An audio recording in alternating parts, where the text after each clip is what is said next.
Shaw, and of course, Romeo's giving you the Think Bod, Think Bod, Think Bod. It's Friday, everybody. Just rolling out AM. We are here. Sun is shining, nice and bright. The sun is shining, shining, nice and bright, bright. The birds are chirping, chirping, and I'm ready to fly. Time to get ready, ready for another day. No one can stop us. Oh, we gon' learn to play. Oh, every day we learn and play. We do our best, so we'll be great. You do your best, best, and I do mine. So let's get ready. Cause it's about that time. Good morning, how do you? Good morning, how do you do? Good morning, time to be great. Good morning, time to wake up. Good morning, your dance and play. Good morning, start to say. Good morning, open your eyes. Good morning, reach for the sky. Good morning, morning, morning, morning, morning to you. Good morning, morning, morning, morning, how do you do? Good morning, morning, morning, morning, morning to you. Good morning, morning, morning, morning, how do you do? Good morning. You see me on my grind. Ooh, stars got to shine. I'm a supernova. Yeah, you see me taking over. Yeah, I'm on the move. I got a way to shine to. So let me hear you say, every day we gonna learn and play. Rolling out AM. What are you doing? What are you doing? I'm right here. You see, I slide in this moment and it's made for me. Hey, Ty Cooper, every single day we're rolling out AM coming your way. Hey, Romeo International, you too. You're glad you're at the party to see. Think and get yourself together. Post with a purpose today, baby. What's up, AR Shaw? How are you today? Man, everything is good, man. It's Friday. We made it through another week. A lot is going on in America, man. This is 2020, and the story continues. The movie continues. The saga continues. The saga. I missed you this week. I had to do my. I miss you, brother. I had to do my homework. Not only did I watch the debate with some popcorn, because that was the best comedy show ever, but I had to do my research after that, and I was reading books, Amir. I was all in the books like reading, man. Hey, man, it's always good to crack open a book, brother. Hey, I'm all for that. Yeah, he had a watch party and everything. I was so proud. No, man, it was because we didn't get to dive into it as much, with missing you. But I gotta say, I learned a lot about debates, and we learned a lot about. I read up on that group that he mentioned, and I watched the documentary on them as well. Interesting, very interesting. But I know you're gonna break it down one day. Yeah, man, there's a lot going on. What's going on, Ramir? You told us there's a lot. I know. I just need to know what it is so that everybody who's watching. Let's just put it out there, man. I mean, I know it's going to be on a report later, but we can definitely circle back. But yes, late last night, the president and the first lady tested positive for the coronavirus, COVID-19. They sent out a tweet tonight. Flores and I have tested positive for COVID-19. We will begin our quarantine and recovery process immediately. We would get through this together. That is so heartwarming. I think it's an appeal for a concern, and you got it when his girl tested positive, so it was just a matter of time. There's no way on earth I believe that. He probably been positive for a long time. That's what I said, Mom. Yeah, definitely. He probably been positive. And it's the other girl that wasn't positive. It was positive announced maybe 2 or 3 days ago. That somebody in his cabinet was somebody on his team was positive. So yeah, Hope Hicks. Yeah. So when Hope was like, "I've lost hope. What you said didn't come true." Said I was gonna be okay. And the wild thing is, even though it has maybe a more horrible impact on our community, definitely. The fact that it's in Iowa and Wisconsin ravaging people, taking out people. It's a reminder of how hate can confuse you to a point where you'll murder your own grandmother. Hate. Yeah. Hate is the reason people are dying in these states. Now, they didn't believe it. It was a city disease. It went from being a black disease to a city disease. This ain't a city nothing. Right. And all of a sudden, you've lost your mind. And all of a sudden now you got it. Right. What a gift. Yeah. What a gift. Right. What a What a gift gift. to give What to a- your wife.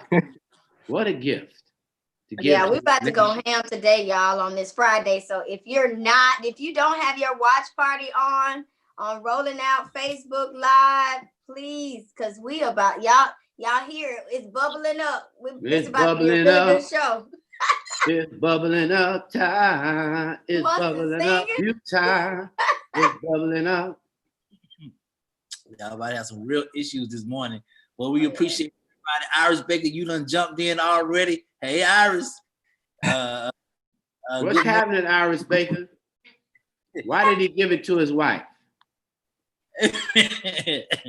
Oh man! Then on top of that, it's social media was blowing up yesterday because everybody was confused. They're like, "Is this a conspiracy now? What's going on now? How did he give it to Biden on purpose? Does Biden have they was just going back and forth? I was like, hey man, everybody calm down. I just need y'all to stay tuned in. Today, we're doing another watch party, a Twitter watch party for the Biden and Pitts show. Get your popcorns. I'm telling everybody, hey Amir, I'm not even telling everybody to bring notebooks. I'm saying get your popcorn. This is a good movie. This is the best. Man, so the thing is, there's so many layers to this whole thing, man. So the thing is, you got to understand as far as, okay, let's say he gave it to Pence, and Pence yet hasn't said if he tested positive yet, but it's probably a good chance since they've been around each other for the last 2 or 3 days. But if him and Pence become incapacitated where they can't perform their duties, Pelosi becomes the president. As being the Speaker of the House, she's like right behind the vice president to actually take over as the commander in chief. So if Pelosi becomes, she has to step in the role as commander in chief in the next 3 or 4 weeks because Pence or Trump can't perform because they're too sick. What happens to this Supreme Court justice pick? Does Mitch McConnell allow Pelosi to actually fill the seat because she will be the commander in chief? So there's a lot of layers to this thing as far as where we gonna go with this thing. Like you got to get your popcorn because you don't know Just what's no gonna happen. sympathy votes. No sympathy votes. Yeah, no sympathy votes. No sympathy votes. Sympathy votes. Great analogy. Great lesson telling Amir about the exchange of power. The very community needs to know all of these things, but tune into ourselves. Focus on our stuff. And wear a mask. Focus on our agenda. I mean, come on, man. Stay masked up. But hopefully this thing will, because there's a lot of it's been divided as far as who's going to wear a mask, who it's been politicized. Where you have this group where it's like they call the anti-maskers, and they refuse to wear masks. They will fight people. They will get belligerent because they don't want to wear a mask. Now that their leader has caught this virus, will they change their tune and decide to wear masks? We're going to see if this is going to change their tune. No, we don't care. See, at the end of the day, we're not concerned with those people. See, when you see ignorance, you got to make sure you're not on that side. At the end of the day, he messaged to those people not to wear a mask. So now, all of that, once again, bankrupt. You bankrupt based on that. When you're a bankrupt person, you don't care who you take down. So that's what that is. I mean, literally everybody, oh, we're not going to wear a mask. Really? We're not going to wear a mask at the press conference. Really? You're not going to, and you're just spreading. At the rally, not real mask at the rally. No. Right. Amir, like you said, not wear it at the rally and then R.I.P. Herman Cain. Come on. Yeah, R.P. Herman Cain. I mean, it's like he cause. didn't even acknowledge him, Munson. He didn't even acknowledge him that he caught it because Trump said that no one caught anything. And, at his rallies, didn't even realize that poor Herman came. I mean, And go. Uh-oh. Yeah, you're right. Hey, good morning. And once again, making an appearance. Hey, Portia. It's virtual. You know how that goes. It's virtual. So I'm listening to the conversation, and Amir, You can say good morning to our audience. I've said this 3 times when we walk on set. Say good morning to the audience. Portia, do you not have to beat us up? I mean, we had a thing going. So get in line. Follow Ty's part. She had already talked. Amir has done a phenomenal job, and Every time, every time. Romeo, I know you're not about to switch up like that. We've been holding it down. Oh, don't do that. Don't do that. Oh, so you're gonna berate him on camera? I'm just saying, we've been holding it down all week. We've been best. So, but that's what we're supposed to do. That's what professionals do. Hold it down. They hold it down. So wherever they are, and he's on time. Don't take away the fact that he's on time. You do all that time and signing, but you see this hat. You need to recognize it. Okay, I'm not gonna tell you what my boss be having me doing.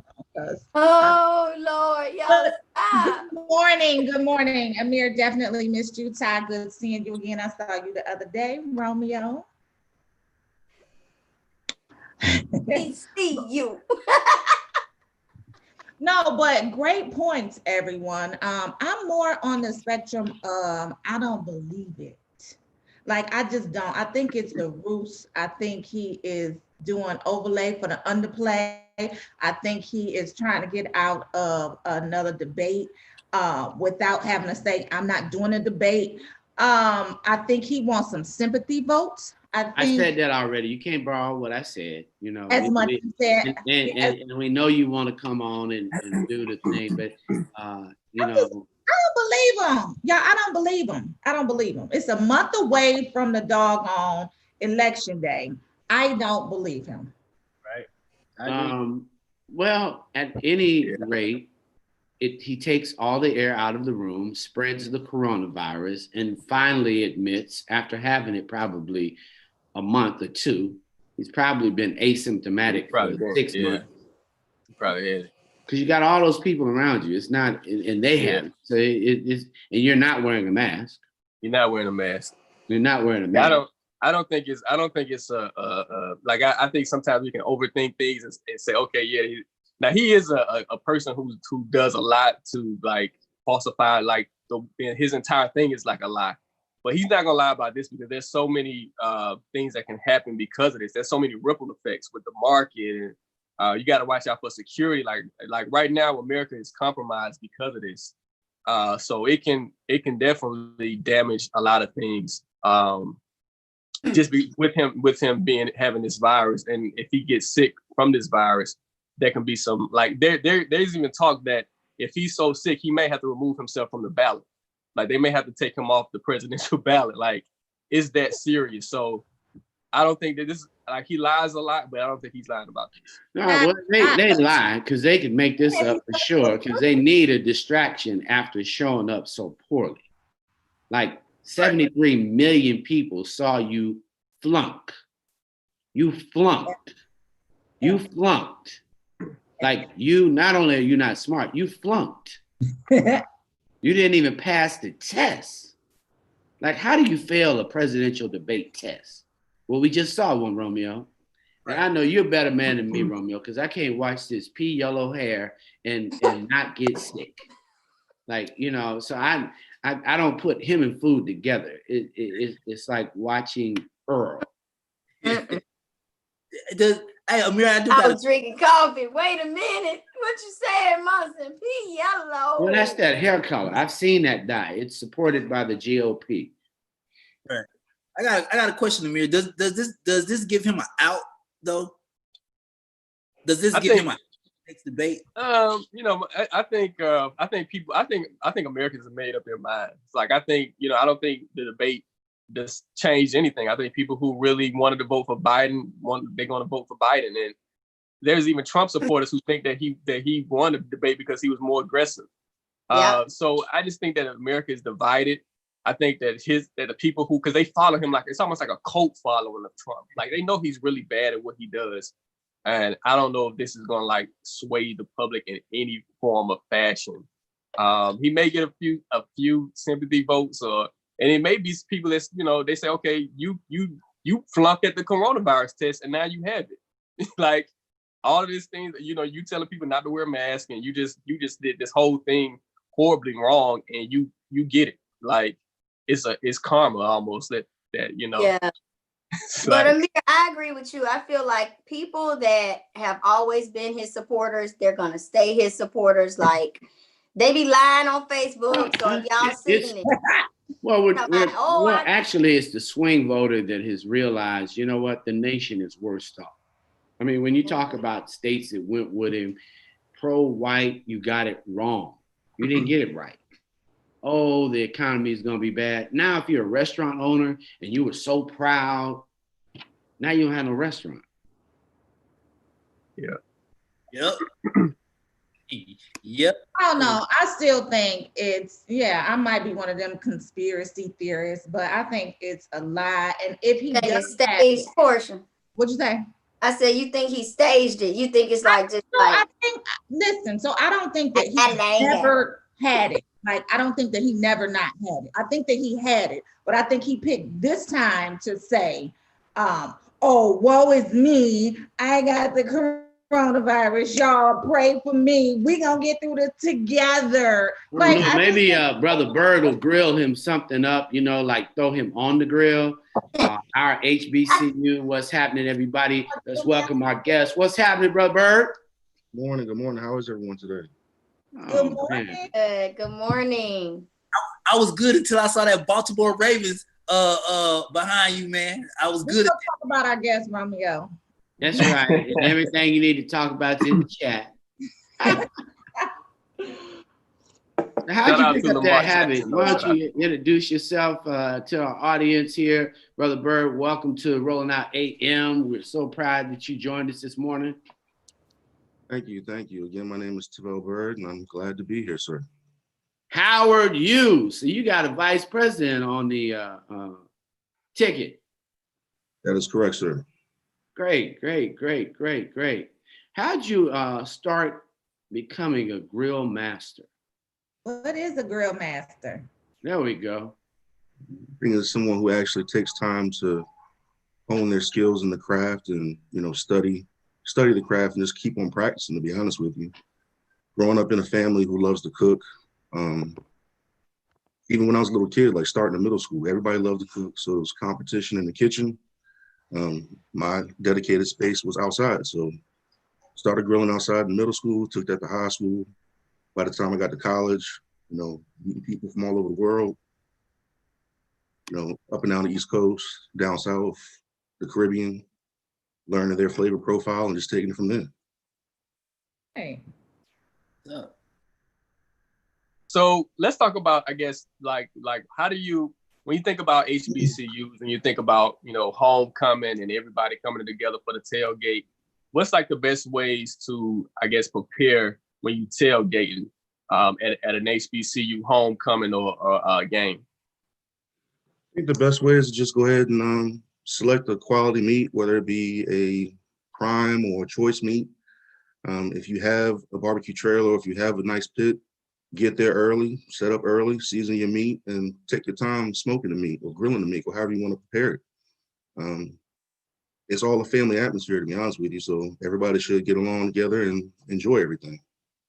Tavell, now you gotta break it on. Now hold on, wait a minute, because you're not bringing it. You like real, like I know you saucy, and I know you got that secret sauce. Well, I mean, I have a secret rub. I mean, I can't give you all of it, but I can tell you that it'll start with like some salt, some pepper, some cumin, a little bit of paprika. That's about 4 or 5 herbs and spices that I gave you, but mine has about 13, 14. And again, if I gave it to all, then I'm shooting myself in the foot. I can't give it to everybody.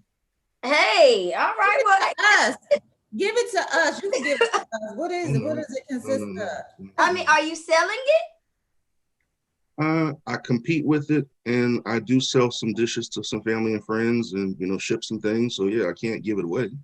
Eventually Yeah, I we're would. not asking to give it away, brother. We just asking you to go ahead and put it on the market. If it's, we'll purchase it, we'll Yes, support ma'am. you and buy it. But I would never ever use cumin. Okay, but okay. You know what? Cumin is a spice that a lot of chefs, so to speak, use. And it I don't like the way it smells, but I love the way it tastes. Right. Yeah. So Tavell, what you cooking up for us during this virtual HBCU? Like, what's your specialty? What's the HBCU dish? Like, what we doing for HBCU virtual homecoming? I am smoking a 19-pound brisket. You know what? Where you at? Where you live? I'm some of that. I'm in DeSoto, Texas right now. Oh, you in Texas? So I was down in Texas yeah. last year when the world was open, and I was at an outdoor function. I guess they call it a day party. I don't know what it was, but they had this brisket for sale, and the guy was out smoking it and cooking it. And I'm like, I'm not buying that because he outside. I don't even see no gloves. But I got hungry. And when I went and bought that sandwich, it was one of the best sandwiches I had ever had in my life. It was brisket. When I say I went back for more, I bought one to go. I ate it that night. It was so delicious. So I know yours tastes like that. And where can I get some from? Because I want some on October 10th. Is it October 10th or October 12th? Well, I can't get that. We October 10th. I want some on October 10th. Where can I get some from? We'll try to figure that out. Maybe I can mail some to you. That's what I'm talking about. That's what I'm talking about. Because I haven't had brisket since then. I do want to know what's the top 3 do's and don'ts of grill. Since you're the master, you know what I'm saying? I ain't gonna front, brother. I'm not a cooker. I'm not a cooker. I don't know. One thing you don't want to do is to put a lighter fluid on your charcoal, because then it's going to carry over to your food. So you want to either get like a chimney starter, or you want to get they sell them. It's like little cubes of wood that you can put in your charcoal and light it, or you can get a gas torch to where you can fire it up and put on the charcoals and light the charcoal. But the number one thing is, do not put lighter fluid on your charcoal. Okay, number two. The best thing that you can do is to basically just take your time, and practice over and over and over again until you can perfect it. Pick a quality meat, get some quality wood that's not wet. You want to get something that's fairly dry. And I mean, you really can't go wrong with grilling if you take your time and you put the passion and your love into it. Gotcha. But like I said, the main thing is, do not put lighter fluid on your charcoal. It goes into the food. Gotcha. Okay. Write this down. Well, what's your you said the best quality meat. So can you advise us on if someone just does not know and they go to the store and they like, I don't know, I'm gonna get this butt roast. I mean, what's the best quality meat that you would recommend? You have prime and you have choice, and then you have select. The prime meat is going to have a lot of marbling, so a lot of fat content that can easily break down and be nice and tender. The select meat, which is at the bottom, is just going to be straight red meat. It's going to be very tough no matter how you cook it, unless you cook it very, very low and slow for umpteen hours. Like I said, the prime and the select are the ones that you can really take your time and cook, and it'll turn out great. And it's actually stamped on the back of the package. You'll say USDA prime, or USDA choice, or USDA select. Okay. Got it. So prime or select. Got it. Yes, ma'am. So we are doing this virtual homecoming in conjunction with Coke United. Speak about how Coke United, how it's such a good thing that they're doing what they're doing with HBCUs, and how that affects like people around the country. I think it's a very, very positive thing. It's a very good thing. What they're doing is giving scholarships to high school students. They're also reimbursing the employees for going back to school. They have the Pay It Forward scholarship for mentoring African-American moms and their teenagers. They're also doing a lot of internships and just mentoring people to become, future leaders. So I think it's a very positive thing. I don't know if they were really around when I was there, in college, but, I would love to have taken advantage of that when I was there. Maybe my son could take advantage of it in the future. Absolutely. Does your son attend at HBCU or is he going to? My son is 6 years old. He's But 6 years old, so he's going to. Everybody's son is not 17 and 30. you already know that. He's going to HBCU. Oh, You know. good. Munson. No, I love it. I mean, I love the idea of Grill Right. Masters and having a virtual homecoming. I mean, there is nothing like a homecoming. So I think that brings everything in our culture continues. Let's take a look at his flyer, see what's going on and when it's going on. Different time. All right. Hey. Grilling tips, study the craft, create your own flavor profile and shock the world. Yes, shock the world. HU. That's I what's still up. got the bison shirt on, but how does it feel to know that we're going to have a Howard graduate literally in the White House and it's on the ticket and you'll be able to vote for it? Hey, what's it feel like? I mean, it's nostalgic, man. It's unbelievable. And then also for it to be a female, in the position to be a vice president, I think it's all amazing. Yeah, I love it. Really proud of what's going on. I love study the craft. I mean, I think every layer, you inspire young brothers when they see a father, they see a HBCU graduate who is out there making a difference, connected to our community. Really admire what you're doing because cooking and really just being there is such a family thing. How has cooking brought you closer to your family and even just, when you're there, thinking about combinations, thinking about how you and now being recognized. I think it's all because there's culture, but just sharing our culture. What's it like as a grill master? Oh man, it's an amazing feeling because it's something that, I feel like, I can provide for my family. I love to cook.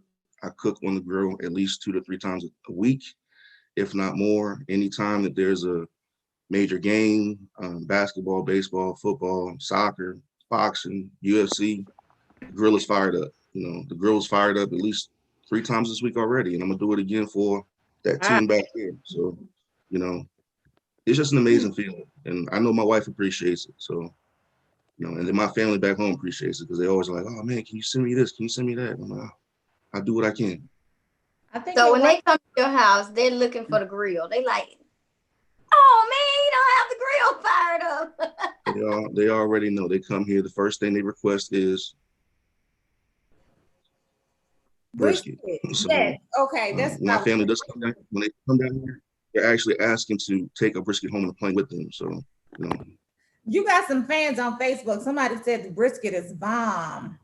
And Terry Bird Moody, she left you 3 hearts. Okay. Thank you, sis. Love you. Yeah, that was so sweet. All right now. Now, that was a whole bunch of progress.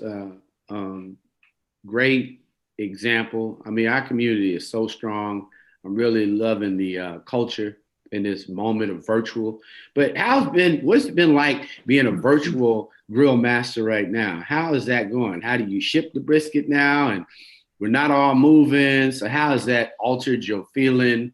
I mean, basically, wear glove and masks. If I have to, deliver stuff locally out here, or somebody has to pick up, just make sure I'm gloved up and masked up and pray and be safe. As far as shipping, vacuum seal it, freeze it up, send it off through FedEx, UPS, whichever packaging service you want to use. So, yeah, now I just think the fact that it's a real business. So young brothers that are looking and are checking you out can understand that, it's another form of income. Your passion turns into a profit-making enterprise. I mean, that's wonderful.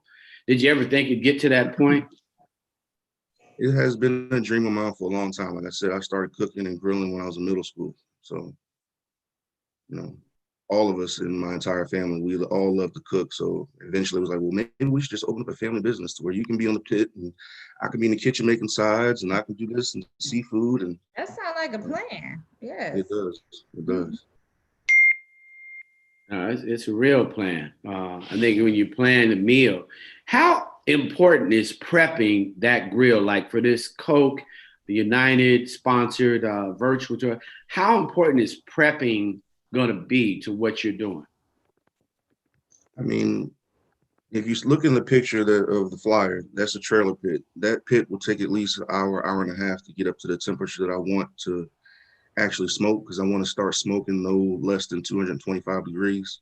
So it's a process. Like I said, you don't want to use lighter fluid, so you got to use, either a gas burner or, a chimney to get it started. That takes time. So like I said, hour and a half of prep time just on getting the pit up to the, the temperature that you want to cook at. Then you have to have the prep time of the meat. You know what I'm saying? If you want to clean your meat, you want to trim the meat, you want to inject the meat, you want to season the meat. So you're looking at probably about 2.5 hours of prep time before you putting that bad boy on there. And you're looking at about hour and a half to an hour, 45 minutes per pound of meat that you're smoking. So down here, I've cooked briskets, in as little as 8 hours. It's taking me as long as 24 hours to smoke a brisket. So get your rest. That's all I can say. All right. We really appreciate you coming on, waking up with us here at Rolling Out AM. We want everybody to tune in. It's a virtual party. Go and RSVP today, register today. We really appreciate you coming on. Anything else you want to tell all those that are going to be watching you virtually? I want to give a couple shout outs to the person that made my t-shirt, my cousin, off the press t-shirt. Shout out to my mix master for helping me put together my video, Band Geek Hustle on Instagram. Thank you to my wife, my friends, and my family that are supporting me. And just show up and watch us do the presentation on October 10th from 12 to 6 p.m. Super. We appreciate you, brother. Really proud of you. You make us proud. So thanks so much. Peace. Have a good day. All right, you too. Barbecue therapy. I love that. I love it. I love it. That's great culture, keeping our culture alive, making it so that our young people continue to celebrate with him. Big ups up to him and his family. Family is definitely important to all of us. So it's the Gray Rock Theory, you guys. It is definitely what it's called, Portia. What's the Gray Rock Theory? What is that, Massa? It's a theory that narcissists use to deflect from all of the things they don't want us to see. So this is one of those moments. You lost. So if people are thinking about him being sick, they're not thinking about the fact that they're out of a job. Mm-hmm. Anything to deflect. Mm-hmm. And it's been used before. It changes the news cycle. So you'll go off, get off the fact that, you're past 200,000 deaths. CNN just reported that Vice President Pence and his wife, Karen, how appropriate. Her name is Karen. I'm sorry, y'all. They tested negative for COVID. They're not going to get positive until after his election. Right. Okay, I got it. Right. It's a continuation of deflection. Everybody's going to say who's positive. They're trying to change the narrative and change the cycle off the fact that he failed the test as it related to the debate. Totally unpresidential. So no sympathy. None. Good morning. It's Twitter, Instagram.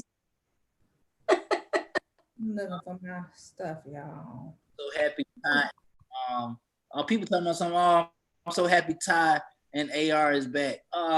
Yeah, AR fan club. He back. He here. There he go. He's there every day on rollingout.com. So takes a lot for him to be. Check out our stories on Rolling Out. We got some great stuff on Rolling Out. And great new cover. Oh yeah, we're gonna talk about that later. We're gonna unveil the cover later. Let's go, Portia. Let's give us some insight on what we got going on your report today. So y'all know my homegirl Issa Rae in my head, right? So she my homegirl. She's a fellow Capricorn though. But Issa Rae has officially launched Hooray, a media company consolidating her entertainment production ventures for film, TV, and digital. So it's definitely a play on her name from her previously named Issa Rae Production. Her name is obviously a trademark because she also has a record label called Ray, R-A-E-D-O Radio. She announced that last year, but congratulations to my home girl. Yes. I think I'm gonna tweet her like Issa. Kiki did. That's Be lady. like, girl, put me in. Put me in the game, coach. No, but congratulations to her. She is doing some great, big, outstanding things. So congratulations to her. Now, did y'all see this one? I don't necessarily like the title for it, but I guess it's true. Vogue put Lizzo on the cover, and she looks stunning, by the way. Vegan artist. I don't know why they had to say that. Maybe she's a vegan. Vegan artist Lizzo becomes the first plus size Black woman on the cover of Vogue. Lizzo was quoted as saying, at a time of unprecedented strife, struggle, and opportunity, Vogue meets up at a distance. Wait a minute, that wasn't Lizzo. Lizzo said,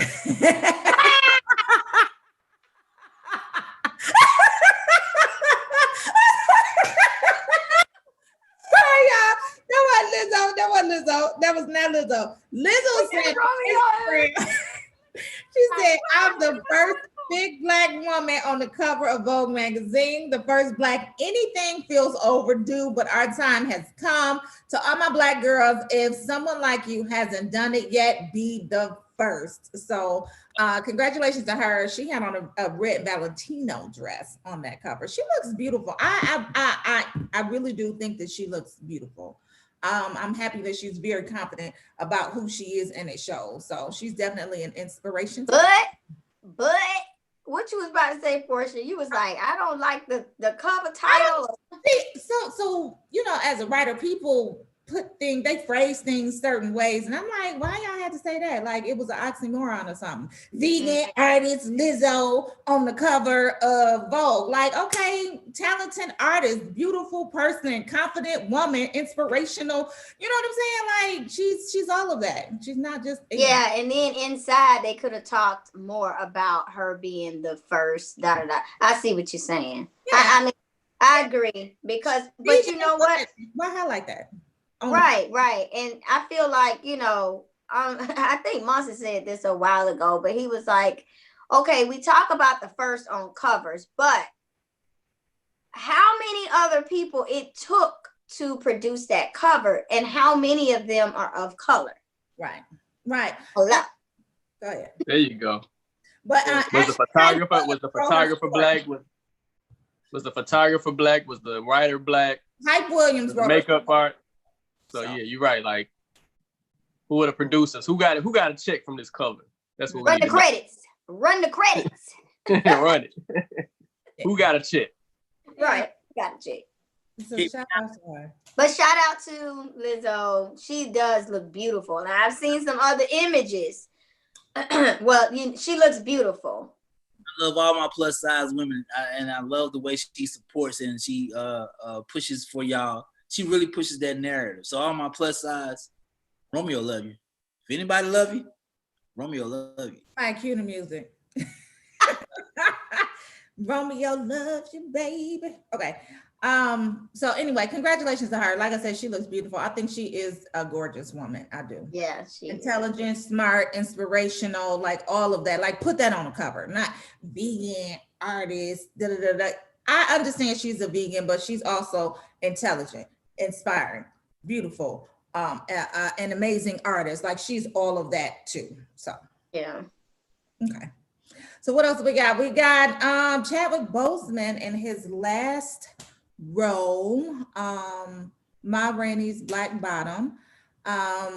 His final film, Viola Davis is in the film with him. She stars in another August Wilson's adaptation. It's produced by Denzel Washington and directed by George C. Wolfe. So Chadwick, I think that's coming out in December. Yeah, can't wait to see it. Yeah, I think that's coming out in December. So, oh, that's gonna make me sad watching it. That's his last film. Yeah, he got some good work though. I mean, for somebody, his span, like he did so much in that time period, man. You want to see him as James Brown, watch Get On Up. If you want to see him as Jackie Robinson, watch 42. Want to see him as a superhero, watch Black Panther. So he left us a lot of work. So shout out to Chad Boseman and his family. Somebody said this on Twitter yesterday, and I'm gonna throw this at all three of y'all. Someone said that if you know end date, does that change your perspective on doing every single thing you want to do? If you know your end date. Absolutely. Oh, end date. Okay. Right now, people move I don't want to say hesitatingly is not a word, but people move hesitantly. Go ahead. Hesitant on how they move. People hold back on chasing their dreams. Someone said the fact that he probably knew his end date made him go all out and get everything. So Romeo, I'm gonna give it to you like this. Just think about like when you were in college, right? And it's like, you know, you got a final exam due or even like a midterm, and it just like that week before the before the exam, you just like you start cramming. I think if life was like that and it was like, okay, this is the intern, like I think people would they would like work extra hard. Like you would find a way to like do things that you never thought that you could do. You would find a way. Like you would do everything that you could do if you knew what your end date was. You definitely totally agree, Amir. That was one of my positive thoughts of the day this week. Stephen Covey's 7 Habits of Highly Effective People, Highly Successful People. I always get the name wrong. No, you got effective. So highly effective people. One of the laws is to begin with the end in mind. One of the principles is to begin with the end in mind. Once you begin with the end in mind, you can walk it back and work your way backwards and know what it is that you need to do that much faster. It's funny because, you know, we think about the end date and what we'll do, like actions we'll take.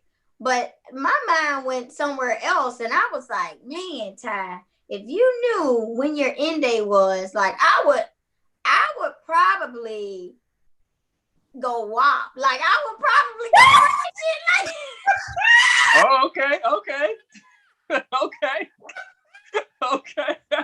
I feel like I do everything right. Like I'm pushing products, I'm doing makeup, I'm on the corporate team, like I'm all over the place, I'm doing a lot. And so I'm like, dang, what would I feel freedom about? And it's not being conservative, y'all. It's being like ratchet and like, You know what? Toni Braxton actually said that in the interview.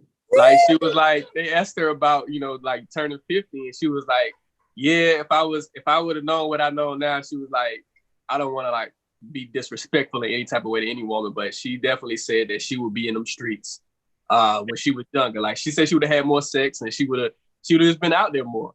She said she would have lived her life. She wouldn't have been as conservative. Because you're right, Ty, like some, you know, you grew up in the South, you always have this like conservative type thing, you know, growing up. And so, you know, yeah, but if I was free, y'all, I would have like tats going all like this and all of my like serious. That's Ty. Like I understand. But that's Taisha. Taisha got tats like all like. But my daddy, he like, if you get a tattoo, girl, you know what that mean? You a prostitute. And I'm like, I'm 100% Ty. That is one of the main reasons. AR, I said I'm about to get on this surfboard. I'm about to get it. I'm about to, you know, like each one of us, we walk on eggshells every single day. But like Ty said, if we knew the end date, we'll be like, fuck these eggshells. We'll be like,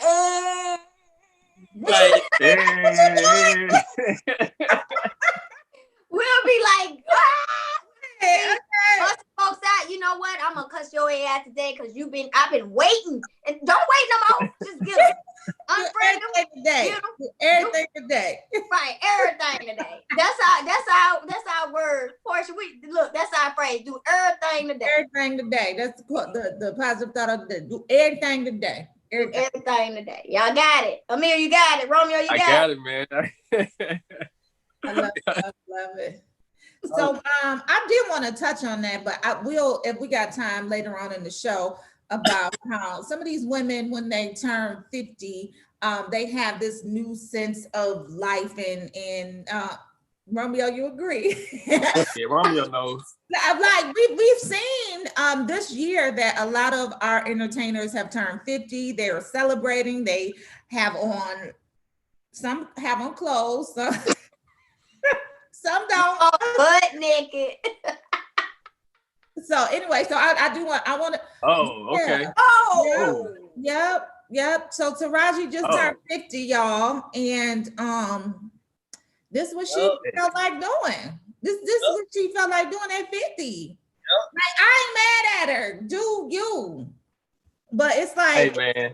to your point, Ty, like, should she have waited? You know what I'm saying? Like, if she would have known the end date, like, would she have gone all out like this at 30, at 20?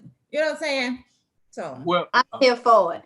I'm here all the way for it.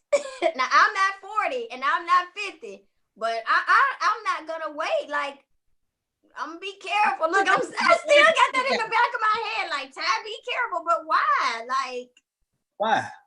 do everything today. What you got to say, Amir? What was you about to say? well, no, I mean, if you're blessed enough to have a body like that at 50, I definitely think you should show it off, because you might not have that body at 60. So if you got it at 50, definitely show it off, man. You know, shout out to Taraji, man. She looking good, man. She yeah. You know, I ain't mad. I'm all the way with it. Banging. I'm not mad at her. And even if it ain't banging, like, still show it off. Like, I mean, you can tell Taraji worked hard for her body and to keep, herself looking good. So that's her moment. She's like glowing. Who else did a naked shoot like that? Look, a naked shoot. So Monica did one too, right? Monica she ain't nowhere near. I think Halle Berry did some stuff. You got to understand, as a connoisseur of 50. Yes, connoisseur. They'll 50 plus women. They'll hit that mark, and then they'll want to live 20. And it never fails. They'll hit that mark, and then they'll want to live the 20s. So, I've been around a number of great people who've helped, and I've helped them live their 20s. And it's a beautiful thing. What's the next story? Because we about to go down a whole... Taraji, she showed her thing. Yeah. Literally and figuratively. But she looked good, Josh. She looked good. Iris Baker said, AR. Taru says, do what you want as long as you can handle the response. As long as you can handle the responses, do what you want. Live your best life. I agree, man. I'm finna. Damn them responses. Don't nobody care about no responses. That's the point of doing it. You don't care. Like, who was that said that? Taru? Yeah. Taru? Yes. Taru? Don't care about nobody responses. Don't even look. Just do your thing. Like, most of the time on social media, the best, like, parties or the best, like, interactions that happen, they're not even caught. So do your thing. You don't even record that. When you having too much fun, you don't be taking no selfies. You don't be doing none of that. You be like in your own movie. So don't care about nobody comment, Shaq. That's true. So Taru said you have a cougar. He said I have a panther or a cougar. I got both. Yeah, he got both. Yeah. Romeo don't discriminate. 60 plus, 70, he don't care. Romeo got, yeah. Do what you do, Romeo. You know I'm gonna stop judging you. I'm gonna stop giving you these ugly, mean looks. Right. Do your thing, bro. Live your life. How old is the panther, Romeo? Panthers dance between 50 to 60. Nah, that's a cougar. No. That's a cougar. Let him. I need to hear his Let him finish. No. You have to think. So when you go cougar, you go established, already set in their ways, know what they want. Panthers are living for the moment. So the moment is Have you ever imagine this? Have you ever been to a Oh, club? this boy done got it all down to a damn science.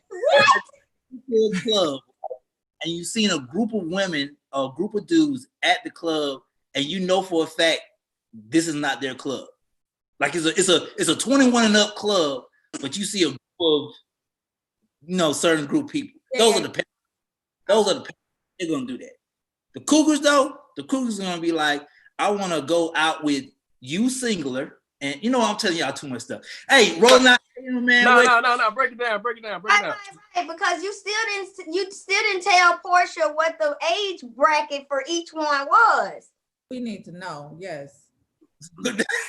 Y'all are too in depth. Shout out to Rue. I thought the Panther. Telling us, Ty. Rue said I thought the Panther was a black woman. Oh no, sir. No. You got the broaden, sir. You know what? I'm giving too much. TMI Romeo. Romeo, come on, forget about what Taru talking about. Let us know. We need to know. As we move on. Okay, fine. So anyway, 50 is obviously the new 25 because that's what she's doing over there, 25. So shout out to Taraji. She looks great. Okay, I think I have one more story. Oh, it's Halloween month. It's Halloween month. So it's Halloween, and we haven't seen our homeboy Omari Hardwick as Ghost, right? We haven't seen him in a while, but he is coming out with this thriller called Spell, starring Loretta Devine and himself. And the official trailer has been released, and y'all. It's very, very interesting. Let's play it. I can't wait for this to come out. Oh no, I don't like scary a movies. different role for Ghost, right? But it might be a play on words too. You just did, Portia? What? Go ahead, Ashley. Play something. Where I grew up, another world from this one. My father was stuck in time a little bit. What was he like? He was religious, just differently, like superstitious. So what y'all doing around these parts? We're going up for my daddy's funeral. They don't get many visitors up in those hollers.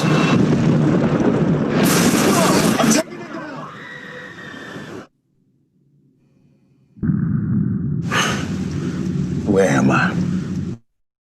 Y'all gotta watch the whole trailer. It's very, very, very interesting. It showcases him in a different light. He's still fine, okay? Let's not miss that part. He's still fine. But it's definitely a different role for him, and it makes you want to see the movie in its entirety. Like, I want to go stream that like today. And I'm not a big thriller fan. What you say, Romeo? What you said earlier when you referred to him as Ghost, I hope he can cross over. Like a lot of people can't cross over from a signature role like that. I hope he can cross. I'm sure. I think he can because he was doing stuff before he did Power. So hopefully he doesn't like that. He doesn't have that stigma of that, he's always Ghost, because he's definitely a good actor beyond just his character on Power. Yeah. I recall the other movies he was in. I just remember Ghost. But he doesn't stand outside of Ghost. But when does the movie come out?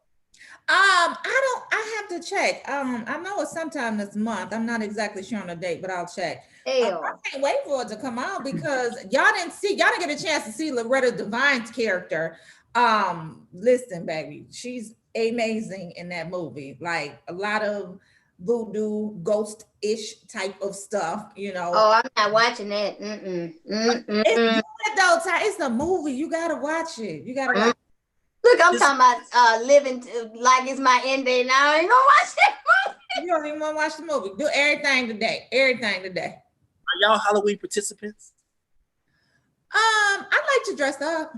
Yeah, I do too, and give out candy. That's it. Mm-hmm. Why you do some other stuff, Amir? Look. Nah, I don't care. I don't know. It's you the one with the mask in the background. No, that's culture. That's African. That's our roots. That's roots. I know. I'm just messing with you. Now I know Halloween. That's African culture, y'all. So, but no, I mean, shout out to everybody who wants to, because Halloween allows you to be someone who you're not for a day, have fun with it. Just be safe. I'm with it. It's cool. I'm not against it, but Okay, let's go around the mill real quick, y'all. No, it has to be a person. So if you think about it, who would you be outside of yourself, of course, for Halloween? So Romeo, Portia, Amir, who would y'all be? If it was anybody else, like closest to yourself, but you want to play them just to get some stuff out. Batman. Batman? Yeah. Okay.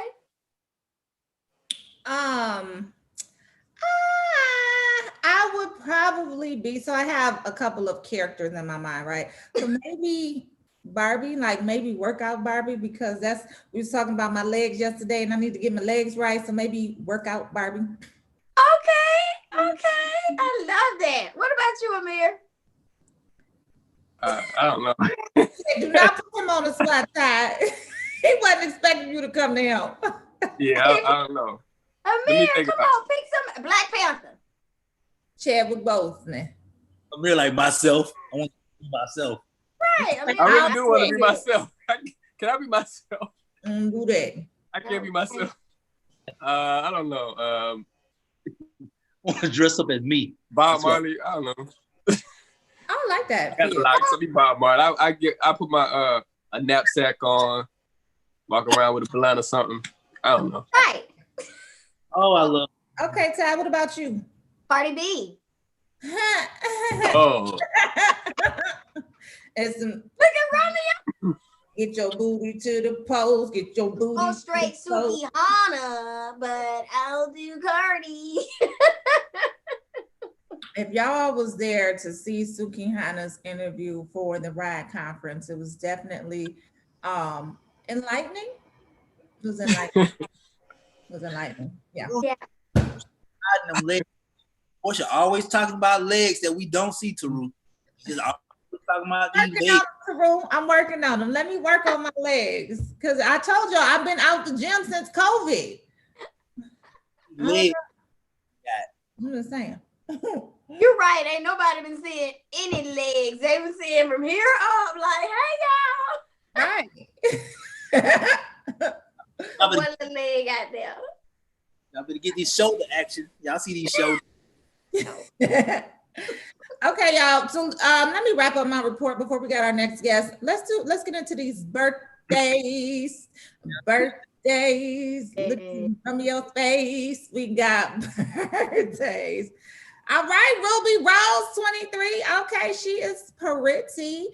And Tammy Abraham is 23. I don't know who Tammy is. But happy birthday to y'all. Happy birthday. Oh, let me tell y'all, it's my sister's birthday. So I want to give her a shout out too. Happy birthday to my sister, Mary. She is definitely in the Atlanta area. So I want to say happy birthday to her. She's beautiful. She's my sister. Happy birthday, Mary. We got balloons, yeah. The cake is on the way. We got the music playing, cause it's your holiday. Woo. We invited family, and everybody came. I strike a pose for me like you in a picture frame. You got your finest clothes on, and $1 million smile. So we gon' celebrate you for a while. And don't forget we got the candles. When you away, don't forget we got the candles. Happy birthday, gonna celebrate you for a while. Candles, blowing you away. Wait. Candles. Happy birthday, happy girl. So happy birthday to everybody, including my sister, Mary. I need you to wake up and see this shout out because you're going to sit up there and say, my sister didn't even call me for my birthday. I gave you a shout out, boo. Yeah, we don't want to do that Lisa Ray moment. And I am the older sister. And Yeah, we gotta have Lisa Ray on the show, man. We gotta get them to break it down because that was that was all the way real. You know. You know. That was all the way real. Okay, sister. You were like this. I hope you have a very special happy birthday with your heartbreaking. I mean, I hope everybody has a birthday. Happy birthday. Just have a great birthday to everybody off the world. Okay, what we got next? I feel like the winner ain't there now. Oh, Yeah, social we report. may have to have that person on the show. She's pretty. She's definitely pretty. Pretty. On to better news. The social report. Everybody sound all hurt. Okay, social report. Now, this is gonna blow y'all away, but this is so funny, but it's not funny. County sheriff helicopters, the helicopters party with at least 1,000 attendees near Florida State University. Florida State University students had a party over 1,000 attendees. Over 700 new cases of COVID has been reported in Florida State. Health officials, over 700,000 overall cases, over 14,000 deaths. And this weekend, helicopters were sent to break up a party last Saturday night. The party was held at the student apartments near Florida, where there was over 1,000 attendees. 700 vehicles were blocked in traveling, and police they said, "What are y'all doing?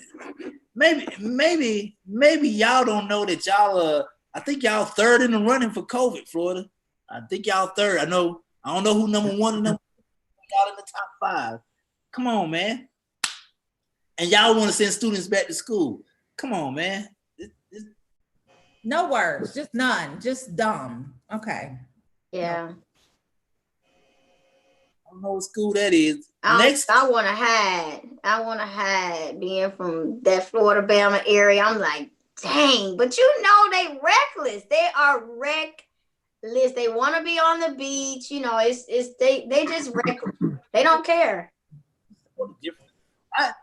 Florida different. The people in Florida are different. Like, but next up, man, I hope she pulled this story. This story blew me away. Please pull this story. Please. Yes. All right. So check this out. Never heard of this in my life.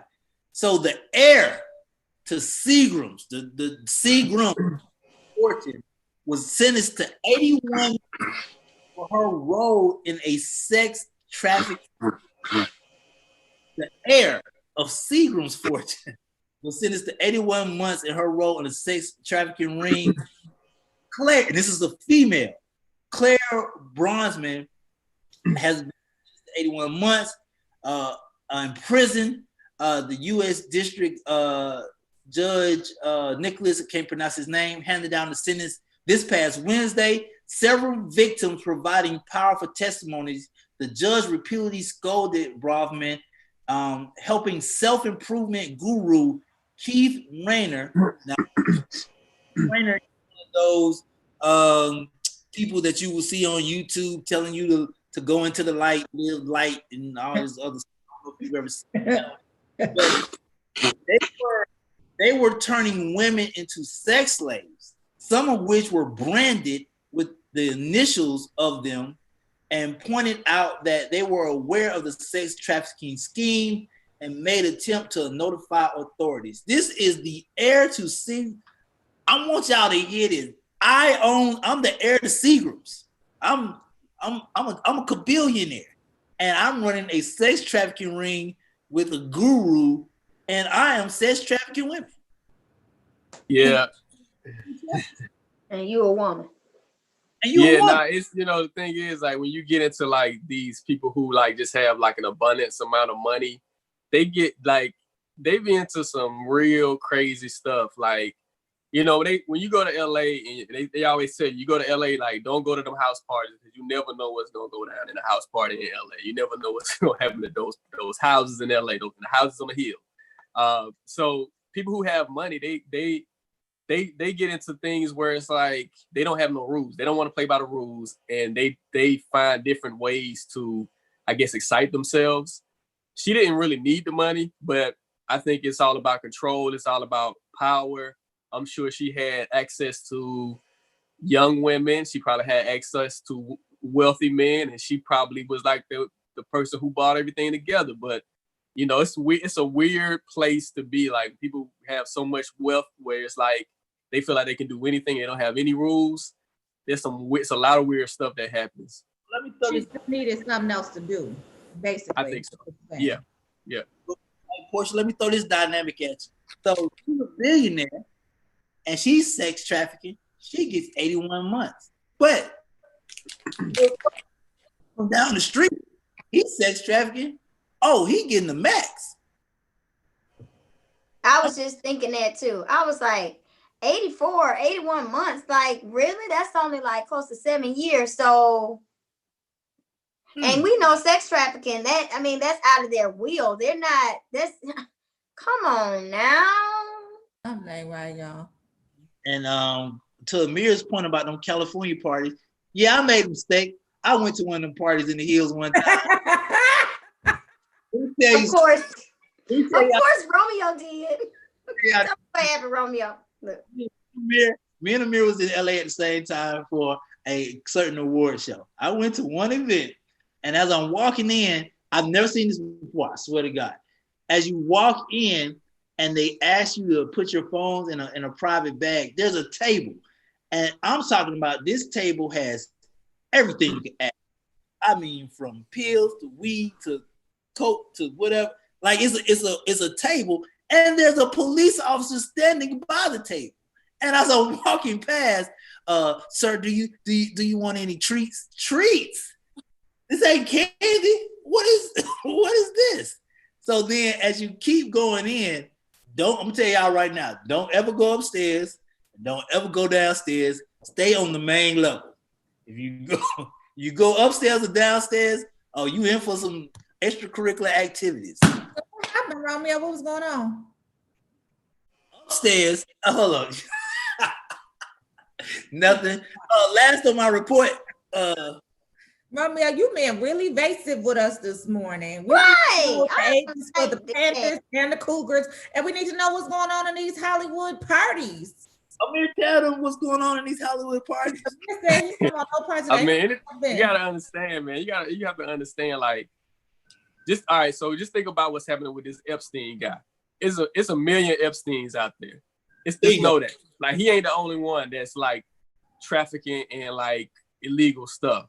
Like, people get so like that wealthy level where it's like, okay, yeah, I'm gonna kill a bull just so I can make some sneakers. Like, you got people that wealthy where it's like they have so much money that they don't know what to do with their money. And you know, you like a guy like Epstein using his power and his influence to like manipulate young women. It's a lot of stuff like this. That's not the only case. He's just the one that got caught.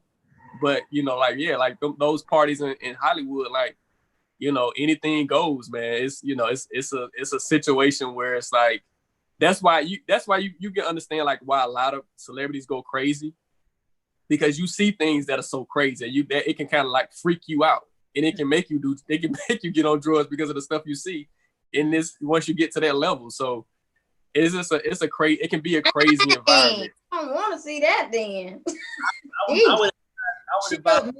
Shield me. I'm good. My eyes, my ears, my. Portia and Ty, never go. I give you one advice. Never go to a genie party. Never, ever go to. If somebody says, "Oh, we're having a genie party," never go to a genie party. What is that? What is that, Romeo? A party where if you're a woman, you get to come in and you get to make 3 wishes, and I guarantee you they fulfill whatever the wish is. Why would I want to go to that? But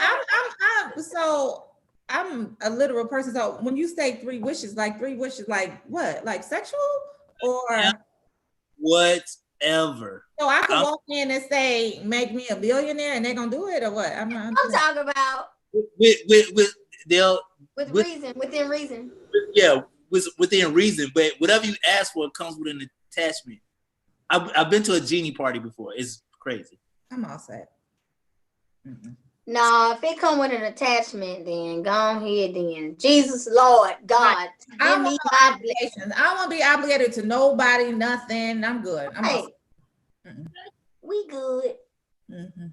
And last but not least, man, shout out to Megan Thee Stallion. She just released her brand new single with Young Thug.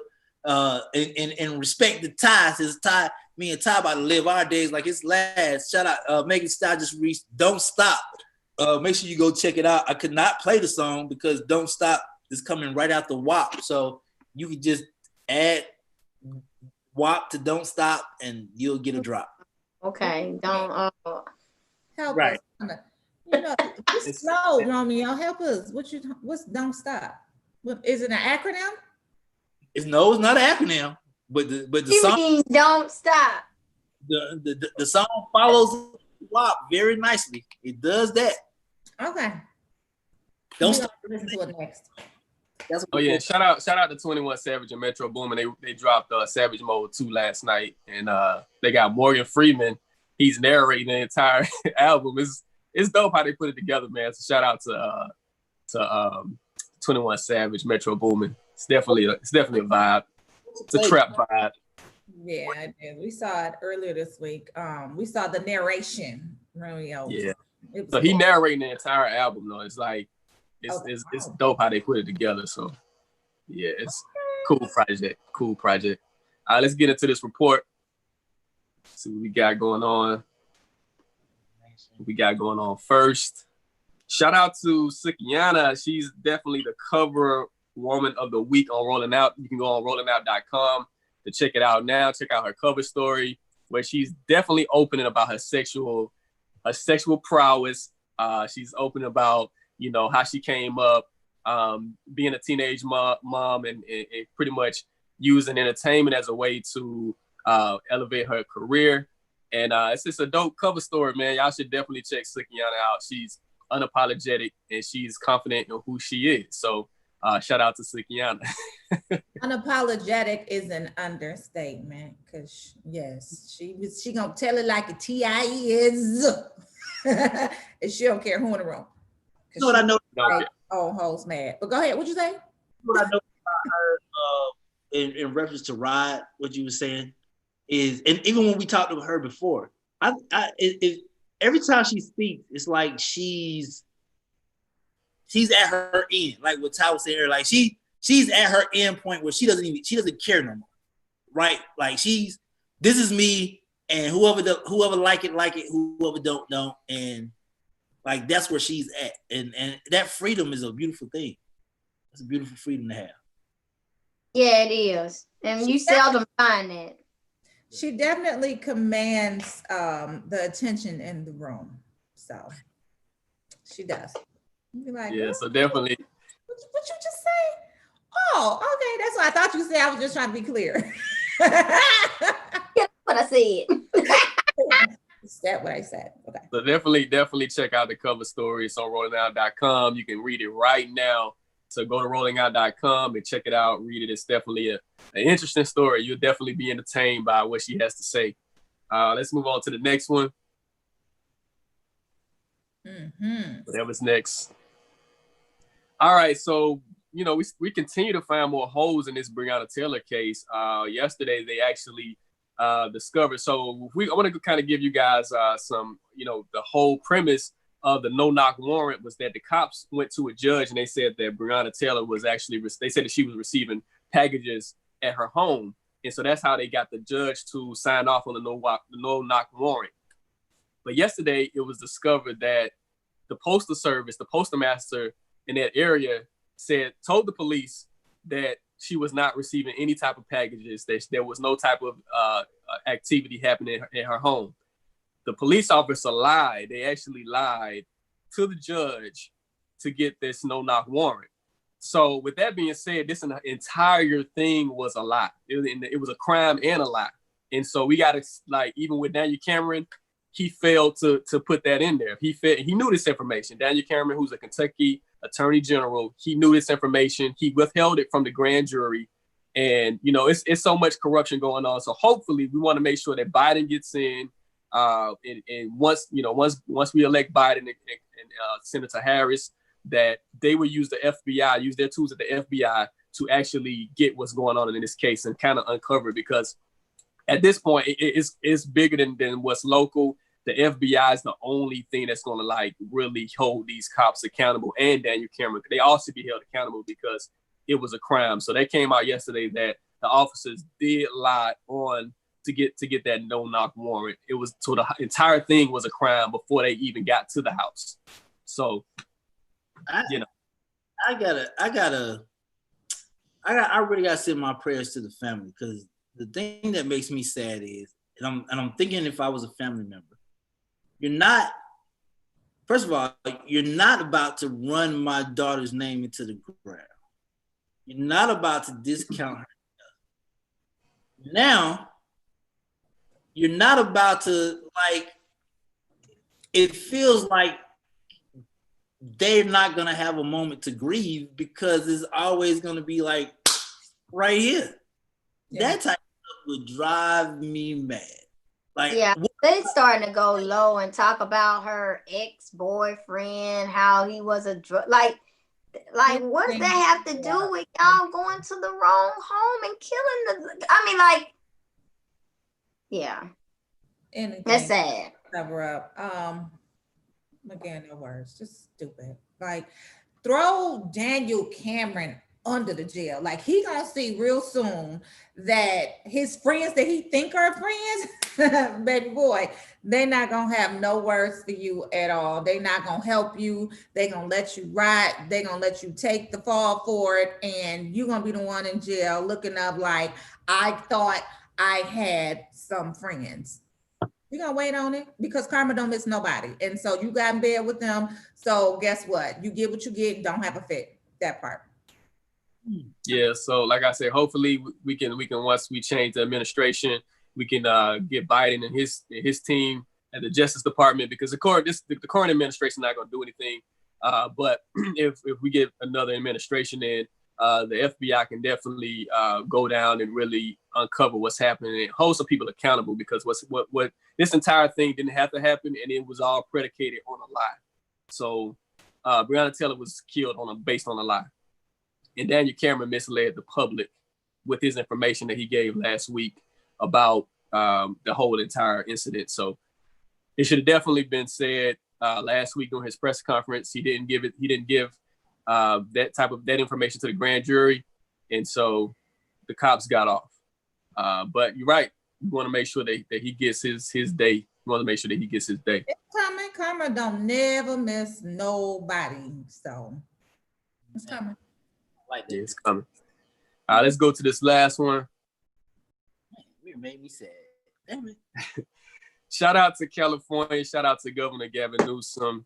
They're like the first state to develop a task force to study reparations and what can be done to actually to provide financial reparations to the descendants of slaves. Of course, they passed the bill this week, and it's the first of its kind. And you're going to be studying like the impact of slavery and what can be done to, I guess, further the talk when it comes to reparations in America. Of course, following the Emancipation Proclamation, the slaves were promised 40 acres and two mules. Mm-hmm. Every Black person was supposed to get 40 acres and 2 mules. However, Andrew Johnson, who became the president after Lincoln, he basically reversed that ruling, and we didn't get any type of reparations at all. And that pretty much affected a lot of Blacks for generations to come. Like when it comes to the economy and the wealth gap between white families and Black families is a wide gap. According to a report by the Brookings Institute, white families in America, on average, their net worth is $171,000, and on average, Black families are $17,150. So you see that tremendous gap, and it started with slavery. If your family had land 50 to 100 years ago, you probably would be in a better position today, and you probably will be able to like pass that wealth down to generations. But because of the lack of reparation because of redlining, because of Jim Crow laws, because of so many things that has prevented blacks from being successful. We still lag behind our white counterparts when it comes to economics and just social equality. So shout out to California for actually taking that step. Shout out to my home state, Kelly. Amir didn't say the important part. So Ty, and Portia need to move to California to get our stuff, or what? Permanent residence in California, in San Francisco to be exact. Okay. Ty got to go get our stuff. What we got to do? No, we got to fight in court to get some stuff, Romeo. Unfortunately, I was so happy when I seen this story come out, because it's like the initiative and just the efforts to at least start it is so, like, I don't know, it gives me a really good feeling, because unfortunately a couple years ago, me and my family started to look into some things in regards to my mom's some real estate and properties and stuff like that. And her grandfather's grandfather had a whole city in Alabama. And it was just weird that she only had one piece of land. And she was like, this doesn't make any sense. So we started to research it and look into it. And long story short, she was awarded, it was signed off and everything, where she had that city. It's called McIntosh. So if y'all look it up. And they stole it from her. They forged her name. And so we're like in war right now, trying to get it back. But they forged her name, because the attorneys was like, is this your signature? And she was like, that's not how I signed. All this was discovered literally like a year ago. And so we're still trying to fight for that. So definitely, not only do we need the 40 acres, but y'all also look into the history books, because there was land left that they forged their name, like the Black people name on. It's crazy. So definitely, it's rewarding to hear that they're even looking into that, because give me some real estate. Give me some, like, give me back this land, y'all. Just, it don't even have to be 40 acres. Hell, it could be one, but I'll take 40. Give my 40. Give my 40. Give me my 40. Give me my 40. Mm-hmm. I got a question, Ty. Was this one of those things where y'all did like a ancestry like tracker thing, or was this was it was a dream my sister had. She had a dream that there was property, like a whole city we had. And she started asking my mom questions. Now, my mom is in her mid-70s. And so we're starting to have her write down things in history and like her tree, and like we're doing all of that. But no, it was a dream my sister had where it was property stole from my mother. And we started to ask questions, and that's how it all came out. It was crazy. Now, I actually saw a documentary about how in the South, particularly in the South, like there's a lot that happens to a lot of Black families where these white investors, they come in and they take the land from Black owners, like the Black people who own the land. And so what's happening is, like, a lot of times when you have, like, there's a lot of property in the South, like there might be like a lot of names on the deed of ownership. And so all they have to do, let's say it's like 10 people who own this plot of land in Alabama. And so you have 10 names on this. And then it's like, okay, let's find this one person who's willing to sell this plot of land. If this one person sells this plot of land to this person, it doesn't matter what the other 9 says.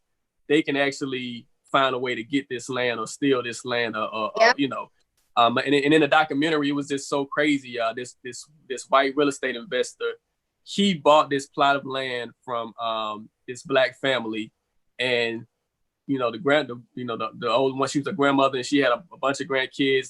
She actually had to move from the land, and the white real estate investor, all he did was he just used the land to chop down trees. It was like 40 acres, and all he did with the land was just to chop down trees. It was just he bought the land specifically for trees. Wow. Specifically for trees. Like he's not doing anything with the land but chopping down the trees for his business, because it's like he sells timber. So He just bought the land to chop down a tree. So that's definitely important. If you have family that's in the South or anywhere they have land, definitely tell them to hold on to it as long as possible. Don't be intimidated. Don't be intimidated. So I hope that your family has a positive outcome and you guys resolve it and get to the bottom of it. And y'all got y'all acres, like. Yeah, absolutely. Oh, wow. Yeah, and the sad part about it was a lot of commercial property. So they put like all these businesses and companies. So it's really, really big. But Amir, to your point, they do those types of things also too, because Black people, we don't have someone to look, and say, hey, educate, this is what you need to do with your property, or you need to pay your property taxes, or you could lose it. And they're not another thing, property taxes. Once you stop paying those property taxes, they'll put it out, they'll post it, they'll sell your stuff and be on to the next one. So all that stuff you have to get educated on. But I truly, Portia, thank you so much for that, because I truly believe whatever the enemy has stolen, God will definitely bring it back to us tenfold. So thank you for that. Yes. Find that information, Amir, because we always hear about, and this is for my Black people, we always hear about, I'm in real estate and I'm a realtor and all that, but you never hear about Black people who actually know what Ty said, know land, how land works. Yes. We ain't talking about no house already on there. No, how does land work? Tell me this. Step A, B, and C, so I can get me some land, period. So that's what I want to see. Black people. All right. Amen. Thank you, Amir, for bringing up my spirits from that sad Breonna Taylor story. I know. You just Class in jail. So I'm gonna go with Portia point what she said about what's the attorney general name? Daniel Cameron. And whatever his name is. I'm gonna go to Ty's point and Portia's point. At some point in time, brother, somebody gonna whoop your ass. I'm saying people gonna get like.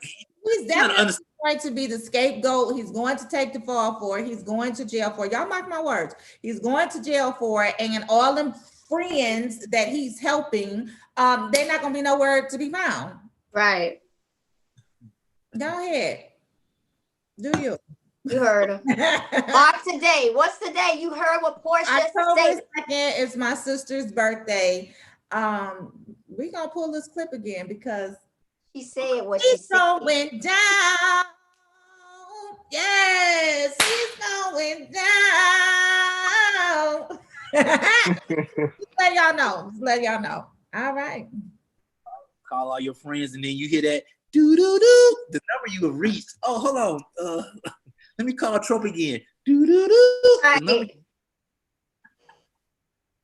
what we got next? Wedding request slide. Okay. What we got next? Shout out to D Shields. May all Breonna cases be front and center and review. Gotcha. George Robinson. It's funny how you ain't seen that in the mainstream news. He's talking about the sex trafficking. You right. D Shields said Seagrams. Yeah, Seagrams. Like Amir said, man. Amir said, don't think this ain't a community. This ain't no Epstein. This is a community. They have a community together. Whatever happened to Epstein's Island? Is it still there? Is it haunted? Is it occupied? Like, whatever happened to it? What happened to Epstein's case? Is it still going on? Do they care? He died, y'all. They said he died. Whatever. I'm a big. I don't believe it. I'm a big conspiracy theorist. I think they want everybody to leave him alone, right, Portia? So he shipped his ass out to probably the island, and he probably get everything flown in. I don't think he did, and I think they sent those poor little. Well, they wasn't little, but those poor police officers who were assigned to watch him. I think they sent him to jail. I think they just took the fall. I think his ass is still alive. We ain't never seen nobody. Did we see a body? Did anybody see his body? He's dead, but I definitely think that he probably gave whoever was watching him some he wrote them a good check. or gave them some type of cash to turn their backs, because he was on suicide watch. Apparently he's on suicide watch, but he ends up committing suicide. So I don't believe it. He over on his island living, and He everybody. gave them enough money, huh, Portia? Just say I'm dead. Just say I killed myself. We ain't see nobody. Hey man, Portia don't believe it. Y'all come better. Like we need to see some prints or something. Right. They just ushered him out to jail. Oh, he's dead. I'm on Let's suicide. see. You died. Suicide. Huh? What? That line. It's just, it is, I'm sorry about laughing, everybody, but it's kind of funny. Like, I'm on suicide watch. How did you die? Suicide? Huh? Exactly. What watch is this? Who was watching you? I don't want them. You know what? Let me stop. All right. What else you got, man? Okay, so we got so it's I guess it is the question of the day, but we're titling this whose wedding planner is this? So y'all may have seen this going around social media, where this couple they were getting married, and they hired this wedding planner, and she gave out some instructions. So I'm gonna read them. So she said, my name is, let's just call her Cookie, right? So my name is Cookie. I'm the wedding coordinator for the wedding. I'm reaching out to all confirmed guests with no S, it wasn't plural. I'm reaching out to all confirmed guests to do a finally is what she said, finally head count and go over some rules and regulations of the wedding day. Okay, so y'all ready for this? So she said, Cookie said, first of all, are y'all attending with a +1? Because I need to know that. So first of all, y'all attending with a +1. And then she said, rules and regulations. Please arrive 15 to 30 minutes early. Please do not wear white, cream, or ivory. Please do not wear anything other than a basic bob or ponytail. Please do not, it says fade, but I think she meant have. Please do not have a full face of makeup. Do not record during the ceremony, SERAMONY, ceremony. Do not check in on Facebook until instructed. Do not use the hashtag, use this hashtag when posting all pictures. Number 8, very important, y'all. Do not talk to the bride at all. I don't give a damn. Don't talk to the bride at all. Then she said, number 9, everyone will toast with Remy. No acceptance. She meant exceptions, but she said no acceptance. So no exceptions. Everybody toasting with Remy. We don't care if you want some champagne or nothing else. We toasting with Remy. And lastly, you must come with a gift of $75 or more, or you won't. I think she was saying won't, but it says want. You won't be admitted in. If you have any questions or need clarifications, please call me directly. Thank you. What y'all replying to that? What? Chad, what y'all saying to that? We toasting with Remy. I don't give a damn what y'all want. No wine, no champagne, no bubbly, no. We got Remy, no exceptions. So What y'all saying to that? I was watching coincidentally last night Bridezilla. That show, Bridezilla. And so first of all, I don't blame the coordinator at all, because where does the coordinator get their directions from? That goddamn bride. And I say goddamn bride because this bride right here was, I don't care if they're what color they are, it doesn't matter. This bride was out of order, period. Like, you can tell that she was like, they better not do this. They better not do that. Don't even talk to me. Don't even talk to me. It's my day. In there just like that. Put it in there just like that. Do not talk to the bride at all. She might as well put period at all. Period. Yeah, that was the only thing that was missing, Portia, was the period. What y'all saying to of that. Amir, what if your wife was giving out directions like that? Your bride to be. What There's you the Well, y'all don't even know. yeah, I don't know. I usually don't typically like date women who like that kind of that insane. It just seems like she's like lost all type of. I don't know. When you get married, do you like go through this emotional type of stuff that's just not even really like logical? Like that just doesn't even seem logical. Like why Yeah, even have a wedding? Yeah, I think with brides, they feel an entitlement. It's your day, yes. Granted, it's your day. You know, little girls who dream about it. Some I didn't, but you know, you dream about that moment, and it's just like they feel. That's why that show Bridezillas is out. And I think this bride kind of just went too far. And Amir, to your point, you could.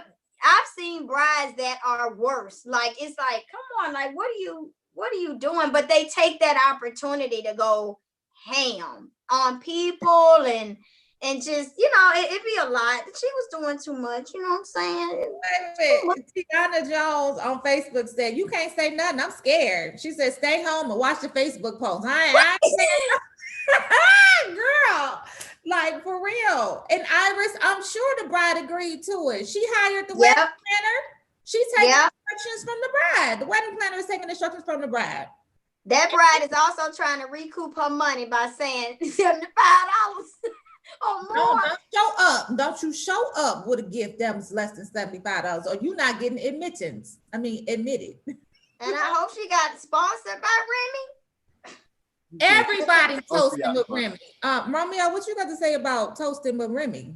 I don't do weddings. I do receptions, but I don't do weddings. So everybody toasting with Remy though. I don't know if I ever seen a wedding where they was toasting with Remy. No acceptance. I mean, no exceptions. All the weddings that I've DJ'd, I've never heard that at all. Portia, I've never seen that. But no, you gonna get a tattoo. It's at least trying, Brad. Get off my client every day. Just understand that yours. Just keep going, and you talk about it. Everybody ain't gonna have their wedding like you. You know, everybody. You just talking, and you have never been. You know, you was not invited, and you did not pay $75, so it don't matter.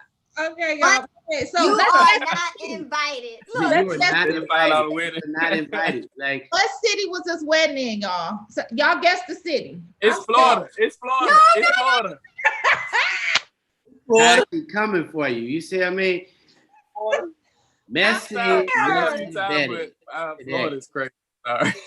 Was it Florida, y'all? Was it New Orleans, y'all? New Orleans. What y'all think about New Orleans? Was it New Orleans. Dang, that's still my area. Don't do it. Like, no. Houston? Was it Houston? Oakland. I'm gonna go to my neck of the woods. Was it Oakland? It might have been Oakland. What city? Come on, producer. Let us know what city and state this bride community is clearly. It's Detroit. It's Detroit. Moncton. I'm like, it's Detroit. It's Chicago. That sounds about like Detroit. In Chicago. I'm sorry. Now she's deflecting, Ty. Now she is deflecting. Don't hate on our community. Probably went. Facebook. Y'all let us know what city was this wedding held in. I'm just saying. What y'all think? This is a Remy equals Detroit. Oh, I mean, the weddings are geared for women. Like there's no. I hate to put it like that. There's no man wedding. You know, it's for y'all. So whatever y'all want. So what's the deal behind a basic bob or a ponytail? Like women? Yeah, I forgot about that piece.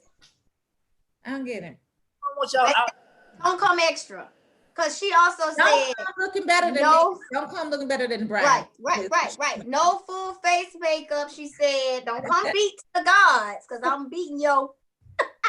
You're not gonna get admittance. That's why I cannot wait to DJ a mirror wedding whenever that happens, man. I'm gonna be ready. I might go to York. Get married like on the beach, and it's just that I'm gonna have like 3 people there. It's gonna be real small. Let's go. Amir, what you say? Oh yeah. No, go ahead, Amir. No, yeah. Producer actually asked, could we do a Remy post? Yeah, if Remy sponsors, yeah, they can do. You know, if Remy wants to cut a check, of course. We can do a toast all day. Right. Exactly. all But day. you know, if I did it all over again, if I had my wedding all over again, I would do it really, really, really small. Like, So Ty, tell us about your wedding. Like, how was your wedding? I don't want to talk about it. It was a beautiful day though, wasn't it? It was a beautiful day, but like I said, I would do it all over again and just do the honeymoon. Like, because it's for everybody. Wait a minute, don't say that Taisha come out. Taisha ain't come out, but Taisha was about to come out because it's almost like funerals. Like weddings and funerals, you get the worst of the worst out of people for some weird reason. Like you see, it's really bad. But again, like Amir said, I concur with you, Amir. I would absolutely do it much smaller because really it's for other people. Romeo, I know you said it was for like the bride, but Portia and I both know it's all for other people. It is not even for the people that's being married. Yeah, it's like you doing it for other folks. If I did it again, we would be out on an island. Absolutely. Like Amir said, 2-3 people. Yeah. And just, it's You gotta have a. So let me ask y'all this: Is it just because you have too many like family member personalities coming together at once? Like, what makes it bad? Well, like, I don't necessarily know firsthand, right? Because I've never been married, but when I do get married, I already know, I envision it's going to be a destination wedding on an island somewhere off far away that if you ain't got a passport, you can't get to it. I don't feel bad, right? So I'm good. But I don't necessarily know firsthand. So Ty, you let us know. It's all of the above. People want to show they ASS. It's like and maybe it is the families or whatnot, but yeah, you always get somebody that's jealous or like everyone true colors come out. Like, I don't know what it is. And that's why I would do, if I did it again, I'd do your number or I'd do Portia number and just go somewhere and it just be, me, my parents. But the fortunate thing about it is once you see those people true colors, you're like, I got you. I see you. And you move on, with your life. But I think it's the coordination of getting everybody together. They got to buy this. They got to do that. Money's involved, a whole lot. And just, yeah. Do you agree with the new age of women proposing? Never. Never. Don't hit them, Ty. Don't hit them. Never. Never. Got a fist balled up. Right. I couldn't even say it. Portia just took the words out of my mouth. Like, no, ma'am. No, sir. Mm-mm. So tell us why. What do y'all think? Let's hear from the men. Like, would you accept a proposal from a woman? And did you follow through and actually get married? That's the question of the day. You heffernan in this thing, but I'll take it if it comes. What you mean? Take it and do what with it? I said first. Everybody don't know, but I'm Hugh Hefner in this ride. But if it came, I mean, if she got like if a woman asks you to get married, you like, I'm gonna do it. Got on one knee and she was sincere. Not if I loved her, not because she my best friend, not because I want to spend the rest of my life with her. It's if it come, then she got on one knee and she was sincere. I mean, Romeo. That's like a pity. That's like y'all are basing. Okay, I get it. Y'all are basing it off of the traditional form of I love you. Let's dance across the stars. 31. Oh, Munson back on. Oh, we need to hear from him too. Stop. There's a level of sexism in the whole approach, and it really is not to women's advantage not to propose. I'm not. It really is. Yeah, say that again. Your advantage to propose. To women? It is. The psychological thing was it gave men the power. No, it gave men the power because it's a sexist thing. It's a sexist tool. So you're waiting for 2-3 years of your life that's gone by versus saying, hey, will you marry me? Because if not, you get to move on. That's a different thing, Munson. No, that so pressing the issue or basically It's the Bible. the issue. No, you saying pressing the issue. You might want to ask a question. It's a simple question. It ain't a hard question. It ain't we're at a point. You got to remember when you read the cast, when you read or listen to the cast by Elizabeth Wilkins, it talks about how racism kept us apart, how racism destroyed the essence of how Black men and women's relationship was. I sent you the apology, which you didn't use today. I sent you the apology in advance for the show so that you could share it. But at any rate, I was working last at night. the end of the day, you ask a Romeo, why should his generation be stuck on something that literally was to control the woman? You wait till the man asks you. Well, you know what? There are a lot of people that waited too long, Ty, and we all know it. Well, it's a difference between waiting for a man to ask you and having the conversation. Like you have to so he gonna dip in and dip out. But you have to have a conversation. Nobody is saying Munson is right. No, Munson is right. don't have the conversation. Have the conversation, but don't sit around and ask the man to marry you. You can ask the question of what we doing here, because I'm not gonna sit around and wait and let you just whatever. But to get on one knee and be like, baby, would you marry me? Never. No, look, I gotta agree with Munson because you gotta think about this. Like, if you play it like, okay, so the thing is this, so women are always like, you're always on defense, right? So you always like you're not really forcing the issue. This forces the issue. Think about this. Okay, before you talk, here it is, Romeo. You sit back and you say, because we're not asking. We can have the conversation. Let's have the conversation about it, but we're not asking you to marry us. We can say. See, my point isn't the psychology. It's what you've been told.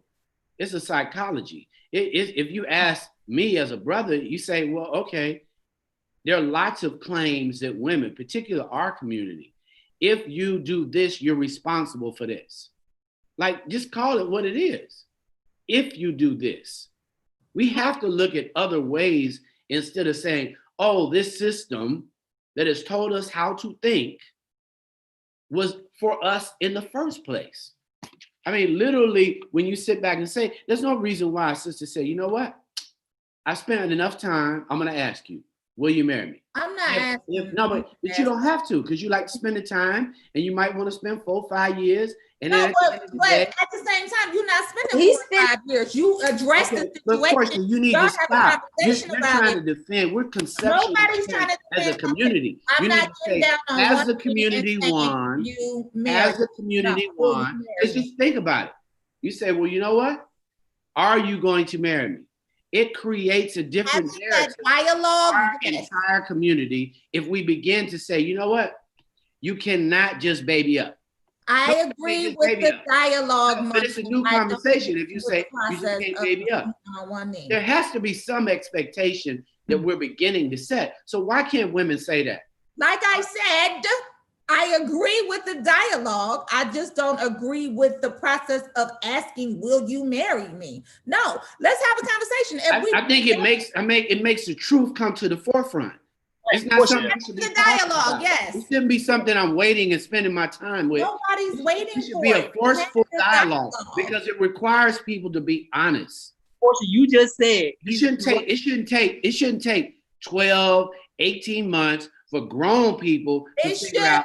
That's why you force the dialogue. That's why you have the conversation. But I'm not getting on my knees. But no man's getting on his knees, Portia. That's a dream. No, it's Nobody's not. doing no knees nowadays. That's not true. They might send a text.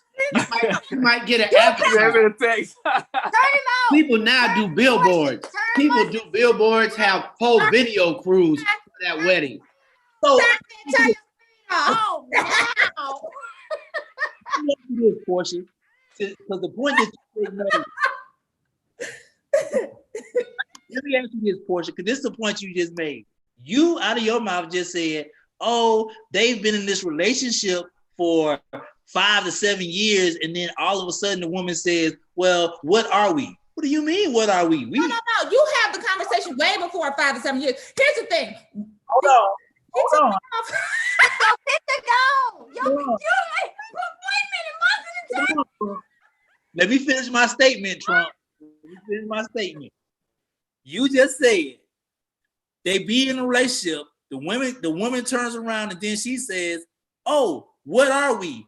And the guy is like, okay, what are we? Because you ain't said nothing. You ain't said what we are or what we doing. To Munson's point, what's stopping the woman from saying, hey, are we getting married? Where's this going? Are you going to marry me? What's stopping that? No, I don't think that she was saying that. And I agree, because even when we go back to the dialogue about submission, like it's two that takes part in the conversation, or should be anyways.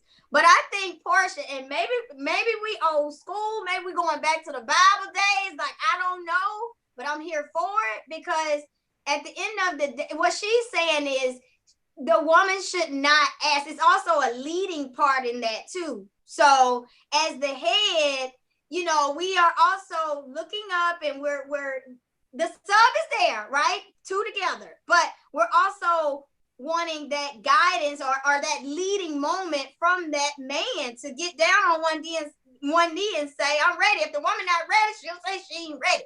But at the end of the day, I still don't agree with the woman. Like, and it might just be a personal thing, but here's it may be personal. You don't, no. They still doing it. That's what they're showing.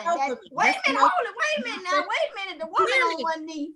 Clearly, two different women down on their knee. That's not what Wait a minute, y'all. My eyes are listen. I seen two men down on their knee.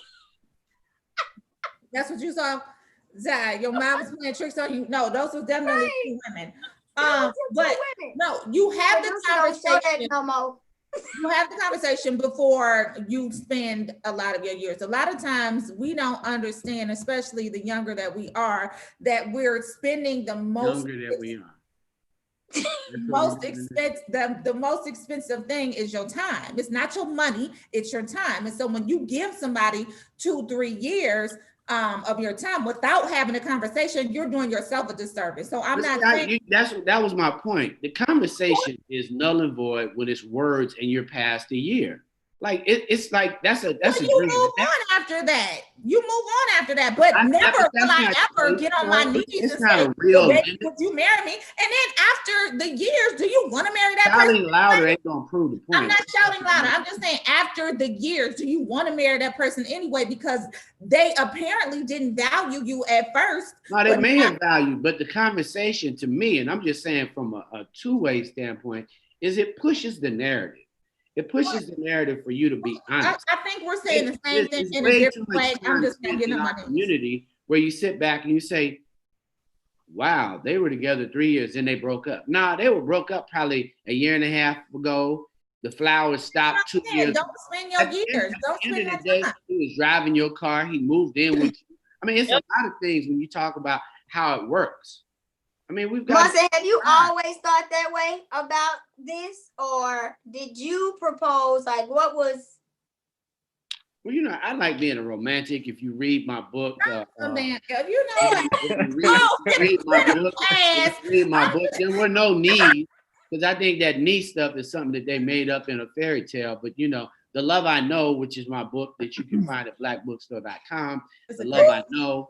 At the end of the day, there's just more conversations. And I don't think any guy, male, female, because the man might forget to ask, and then 2 years gone by, and you sitting back and you think that's on the female to that, like we have anybody. You're in a union. There are three most powerful. You're not in a union if you're in a relationship where you gotta ask the man to marry you, or and then somebody forget to ask.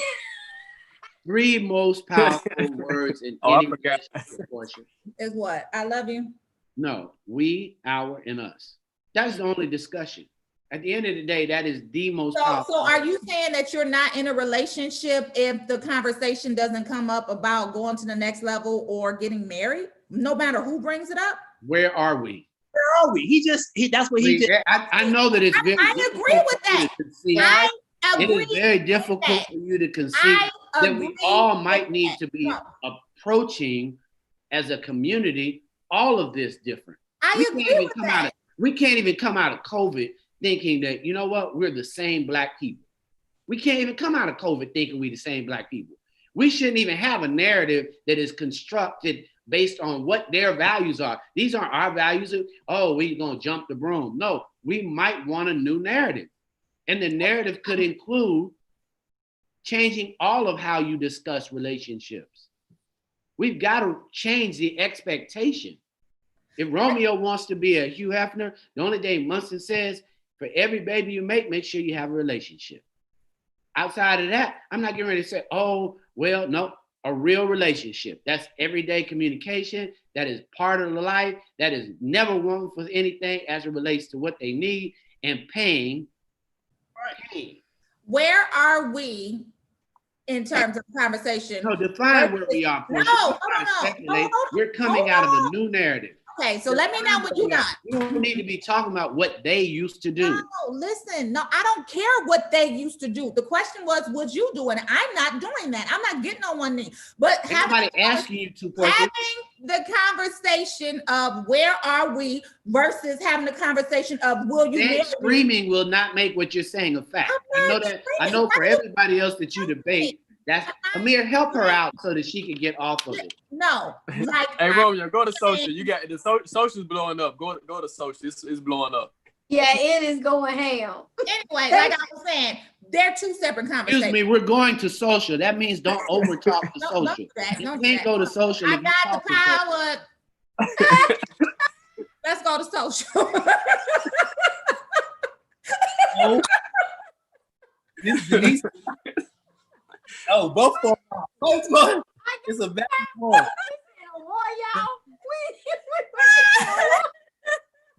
Now this is going to Munson's point. Denise said, does anyone intentionally date, making it clear what your intentions are? At the end of the day, going into a relationship, it will save a lot of time and heartbreak. Now, Iris Baker says Chrissy got down on her knee and proposed to Jim Jones, which was true, and he still hasn't, still didn't marry her, and she looked like a fool proposing to him.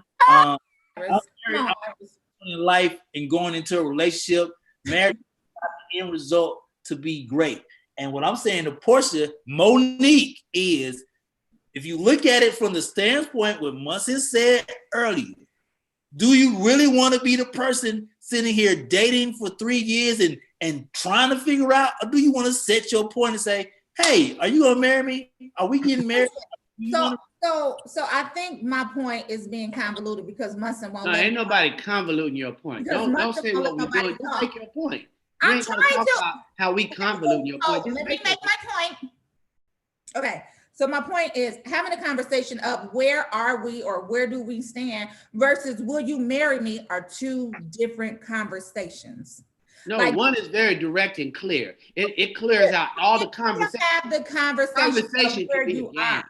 But I'm not asking you to marry me if I still don't know where we stand. Like that doesn't make a clear point because then you've asked the person. You don't have to remember where they are. That's my point. You have the conversation of where we are versus not having that conversation of it's where we're gonna be. You always talk about you understand Stephen Covey. It ain't about taking a trip. It's like, are we gonna be at this destination? Let's have that conversation. With it. You sit back and profess all these. At the end of the day, Stephen Covey says, start with the end in mind. That's what you said. So if you start with the end in mind, it literally you started out either for a marriage or you jump off. Which one first? Today is Friday. I'm not having that. What's wrong, Ty? What's going on, Ty? I'm not arguing with Munson. Y'all know what I'm trying to say. I'm gonna tell you right now, Mir. Let a woman say to any man, "Where are we?" Let her say it to me. Where are we, Romeo? We here. That's where we at. I don't know. Romeo, you started this. No, of course you started this. You better be clear what you want. No, Romeo, the reason why Portia got upset, or I won't say upset, but the reason why she was trying to make her point was you did not answer the question completely. Because she wasn't clear. like Munson said, Portia's not leading with clarity. Hey, you could jump on Munson's bandwagon if you want to. No, it ain't a man wagon. It's not even getting down on the bandwagon. I'm saying about It's anybody. a I'm bandwagon. saying the whole conversation is just You be said there. it was okay if a woman. I didn't say nothing. Don't tell me what my mouth said. It was Control of the one okay you if a got. woman The asked one you got is to important. marry her. No, I didn't give to have the anybody. conversation. I'm not gonna say any stereotype. Any stereotype. You don't have to, but I think we agree on this one point that you have to have the conversation. I'm just not having the conversation. I think you begin with the end in mind. It's too much at risk. You got HIV, you got coronavirus. How somebody moves in your life today can destroy your life.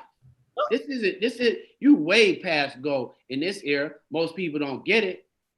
And then all of a sudden you talking to somebody, your life partner, and they got to explain all these things they got. This is not that era. You better be upfront with what's happening right now. You talking blood test, credit check, a whole lot just to be a complete person. And who wants to link up with something that you don't know? Because a lot of people are pretending. I met him on this. I met him on that. You never even seen the person in Corona. He loves me or she loves me. And it's not about the sex. It's literally about the whole conversation of having a destination in mind, particularly as time goes on. My point stands. It's 10 o'clock. Positive thoughts, y'all. Begin with the end in mind. I'll say it again. I started my week off with the Stephen Covey 7 Habits of Highly Effective People. Begin with the end in mind. Like, don't waste your time. Don't waste your years. But don't ask nobody to marry you if you're a woman. I'm throwing the ball to Romeo. Y'all better figure out those points that Munson said about we, our, and us. I think I said it right, Munson. You better make it clear. And I'm gonna jump over Portia and I'm gonna pass it to Ty. No.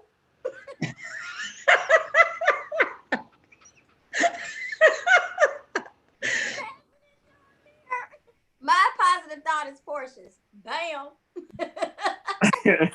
My positive thought of the day is live now. Do what you can now. Make sure that you focusing on your goals. We're in the 4th quarter, so definitely it's time to go hard in the paint. Let's go, Munson. Hey, everybody, we just want to say lead with love. No matter what you do, whatever you decide, lead with love. It's the best thing to do. It's Friday here at Rolling Out AM. We are the Wake Up Call. We love you, love you, love you.